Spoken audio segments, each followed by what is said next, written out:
Hello, my friends. Let's start from the good news for Ukraine. Ukraine hit the supply train in Jankoy, the main hub of the Russian army in Crimea. The roads are going via Jankoy to reach Kherson region, occupied part of it, and Zaporizhia region. This time at the train station there was the Russian fuel train. It's kind of usual picture already, and then Ukraine targets Russian trains in Zaporizhia region and now in Crimea. And by the way, 3 days ago, Ukraine did the same stuff in the same train station, hitting Russian train hard. But now we have one more case, and Russian supplies are being disturbed once again, which will not allow Russia to propel as they want, for example, in Zaporizhia front lines. Oh, this is Novoshakhtinsk refinery facility. You see, there were some of the vehicles, some of the local worker or maybe emergency responder films the outcome of the Ukrainian strike on this facility. This is a refinery and also oil storage. Yeah, probably this fire brigade is no more. They were very close to the epicenter of this fire, and tanks were igniting one by one, bursting into flames, spreading the wall of fire around, and everything of that is covered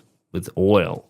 And those are the tanks themselves. As you can see, several of them completely absent. It was a devastating strike on Russian refinery, and this is the refinery tower, which also was hit by drone. It sustained some of the damages. And now let's go for the frontline update. So Ukraine for the first time recognized that Russia entered to Dnipropetrovsk region. Russians even occupied a couple of the villages for the last 24 or maybe 48 hours, because the fights for those were happening for 2 consecutive days. I'm speaking about Zaporizhzhia and Novohorivka villages. Those are small, but we have the confirmation of the Russian advancement. So it was yesterday and it is today. As you see, they move also from Shevchenka, and this is the border of Dnipropetrovsk region. Yeah, on the ground for the soldiers it's the same. There is neither invisible wall nor defense, same fields, same hills, everything is the same. But here Putin wants to show that he enters one more region of Ukraine. So it creates actually this political pressure, yeah? Russia entered Dnipropetrovsk Oblast, Sumy, Kharkiv, which they haven't yet put in their constitution. And logically it tells that the goals of the Russian army are beyond those 5 regions, as Vitkov says, which Russia wants to occupy. The real goal of Putin, and he said about it many of the times, is the occupation of entire Ukraine. Or at least they want to establish their pro-Russian regime in Ukraine, which will destroy Ukrainian identity. It's gonna be the second Belarus or even worse. So this region is kind of tricky. In the northern side, Ukrainian army counterattacks in Zeleny High and also in Tolstoy. Both of those settlements were recently liberated, but here Russia has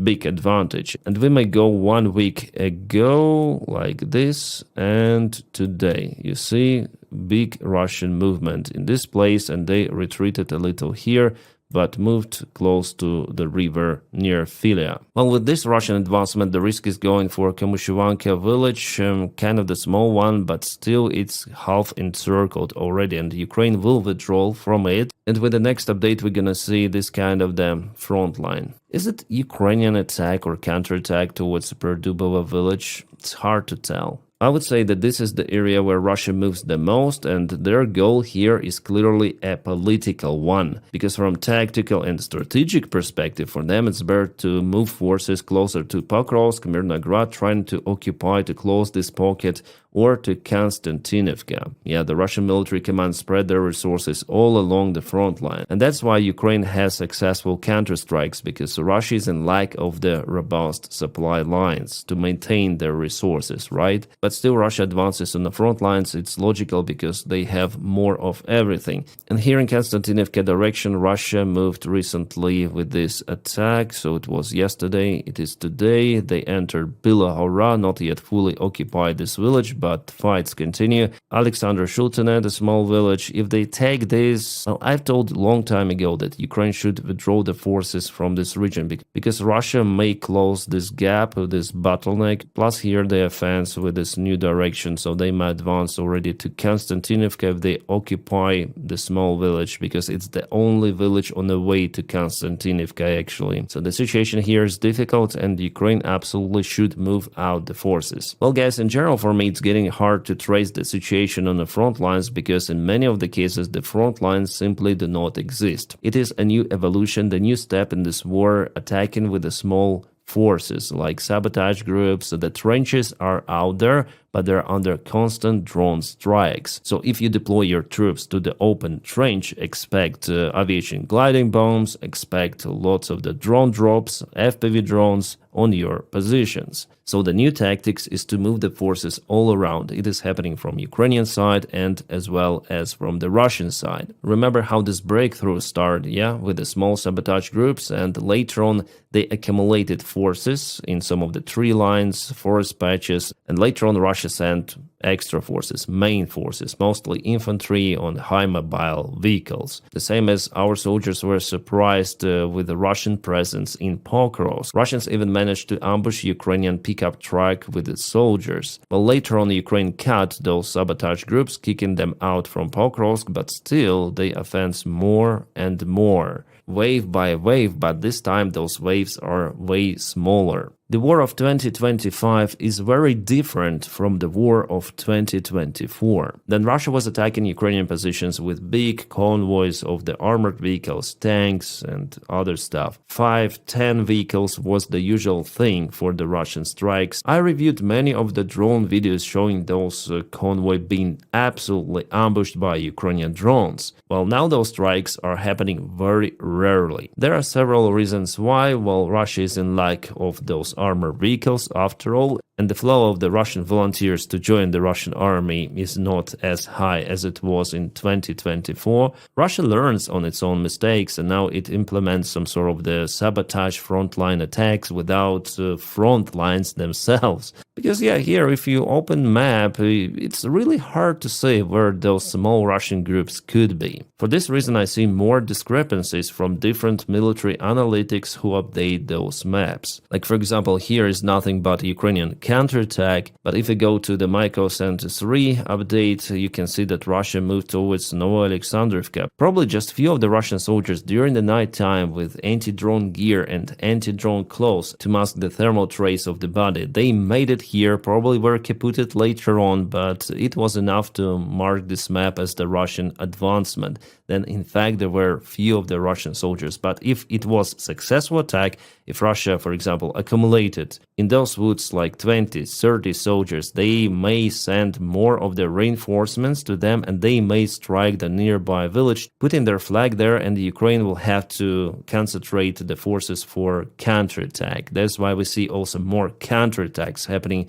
from Ukrainian side. Yeah, front lines are still out there, mostly on those military maps, but de facto, guys, the front lines are as boily as ever. There is the constant movement, absolutely, and managing this chaos is very difficult for Ukraine and for Russia. You may compare it with intense box fight where each opponent is seeking for a vague spot with small punches, with fake punches, but everyone is waiting for the major strike at the same time. And it could happen sometime, like for example, this was the punch of the Russian army. I told you about it yesterday. The Kupiansk situation is not good. The only good thing that there is no Russian advancement for the last 24 hours in this direction. Yeah, I would say if Russia cuts this supply road, it's gonna be over for Kupiansk, because with the south road, it goes again to Sinkovo across Oskil River, so it's not the road for supplies. No, it's the secondary road. The main road is here. It goes to Shevchenkovo and from Shevchenkovo. Russian command understands that, and they ordered the soldiers to go to this big forest patch and cut this road. It's already understandable. And later they aim for the city. First they want to cut supplies. Alright, what we have here is the Russian Zemlyadelia remote mining system, which was designed recently by Russia a few years. It is kind of the rare guest for those drone videos. Nevertheless, Ukraine was successful in hitting it with a drone drop. Yeah, it's no-go, absolutely, like in video game, right? It had some of the mines inside because there was the big kaboom. Russia has just few of those systems. Minus Grad system for Russians, Ukraine hits them very far away from the front lines. The drone range increased dramatically. And those are our guys in Pokrovsk. It seems like Russian sabotage groups again entered the settlement, because I saw how this tank worked on this building, multi-story building. We also have the drone coordination of the tank's job here. Well, if there were Russians, there are no more. Already a standard Russian tank modification with a plug in the front and anti-drone wires, or how to call it. That's the reality of the war, and Ukraine also uses this kind of the style of the armor. But it doesn't help. For example, this tank was kaboomed by Ukrainian drone strike. Yeah, it was kaboom. Some sort of the BTR maybe even, because it's fast, was moving on the back, but I'm not sure what is that. And here, guys, are the losses for the last week. Russia lost so many tanks. It is crazy. Yes, there were a couple of the directions where Russia tried to offense with numerous of the tanks, and we have confirmation images. Osint Analytics published the data that Russia lost 42 of the vehicles for the last week, Ukraine 26, so almost 2 times less, maybe a little more. Ukraine lost 4 tanks and Russia 15. This is crazy. Even one Russian tank was captured. It happens very rarely, because advancing to the gray zone is very risky. Plus, look at the infantry fighting vehicles.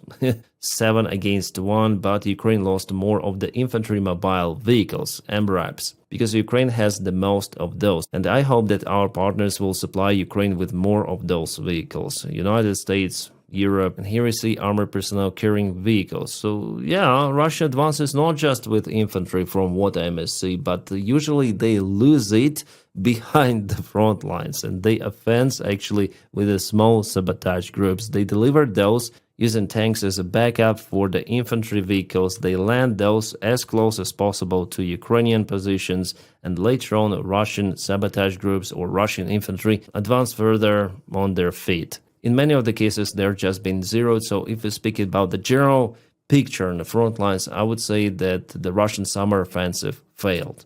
And here the Bill source writes the same: the Putin summer offensive gescheitert. It means not successful, failed. Well, this summer Russians occupied, almost fully occupied, Chasiv Yar and almost fully occupied Toretsk. But the fights for Chasiv Yar continue for 2 years. For Toretsk also, it is a long-lasting campaign. Yes, now Russia managed to create the huge threat in Konstantinivka, in Pokrovsk, Mirnograd, in Kupiansk, but we are getting closer to the cold time, and Russia will struggle more during the winter campaign. They will not be able to propel really fast as they've done with the breakthrough in Pokrovsk-Dobropilya direction, which was cut by Ukrainian emergency fire brigades. So as the summer comes to its end, I may say yes, the offensive of Russia failed, and they want to reach their goals using diplomatic levers, like, for example, forcing our allies from the United States to agree on Russian proposal for Ukraine to give up the territories without any fights. My friends, there's going to be one more video update. Stay tuned. I'm going to publish it as soon as possible, probably in a few hours.